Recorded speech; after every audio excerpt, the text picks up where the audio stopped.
You're here today because you want to create a vision of a better future for yourself. In other words, you want to find out where you're going. To know where you're going, it's also important to know where you've come from. A great way of doing this is using Gibb's reflective cycle. So without further ado, I'm going to jump straight into this reflective cycle process.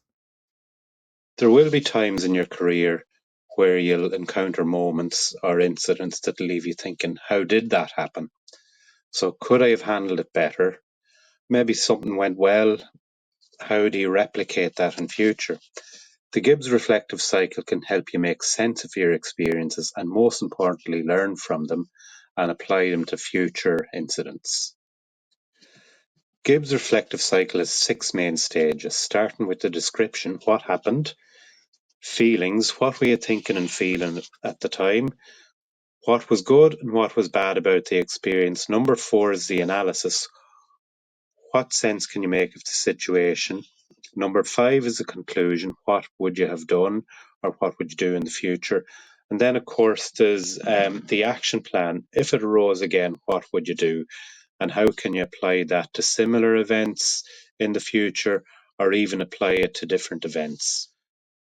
Starting with the description, it's important that you don't skip this stage, because if you do so, it can often it could make the whole rest of your reflection be clouded by assumptions or biases or even inaccurate recollections. Memory is a funny thing like that. By writing it down, by putting it on paper, what you're doing is you're separating the emotion, you're creating the mental space in your head then to examine it more deeply. It'll declutter the mind once you see it on paper and it stops it spinning around in your head. Now that you've described exactly what happened, it's important to acknowledge what you were feeling at the time as well. By naming and claiming the feeling, it helps you regulate your own emotions. By psychologically labeling an emotion and putting it into words, it's been shown to diminish the emotion's intensity and its grip on your behavior. And this opens the door to responding more intentionally in future. The evaluation stage is where you write down what was good and what was bad about the experience. And it's examining the experience through the lens of what went well and what didn't go well. So naturally, our brains are drawn to the negative. So intentionally considering any positive keeps the reflection grounded and fair. But we also can't ignore what fell short or what needs improvement on our own part. It's a transition between simply rehashing the experience and extricating insight from it. Now, the key difference between evaluation and analysis is the evaluation is what happened. The analysis then is why it happened. So it's where you integrate the different modes of knowing your thoughts, feelings, actions, and results. Analyzing the interplay of those elements, it creates a richer, more nuanced understanding of your experience. The conclusion then is, what else could you have done?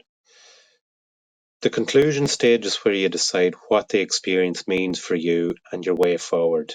It's crystallizing the core takeaways and life lessons from the prior stages. Psychologically, it's where reflection becomes growth. The conclusions you draw will shape your future mindset and behavior. Articulating concise conclusions also consolidates your learning. Translating a complex experience into focused principles or mental models embeds them into your long-term memory.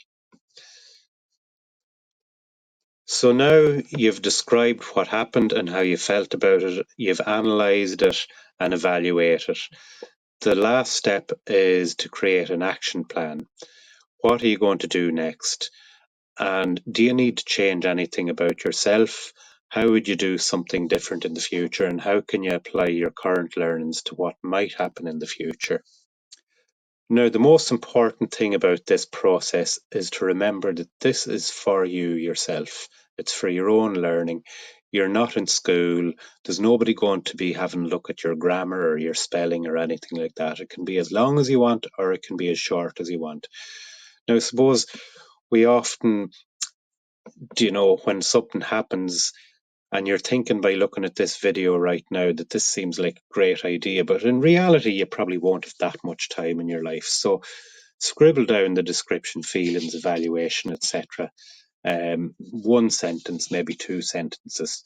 Now, if you do have more time, then it is a good idea to put a bit more time into it. But the main thing is to remember that it's for you to learn from. Nobody's going to be judging you.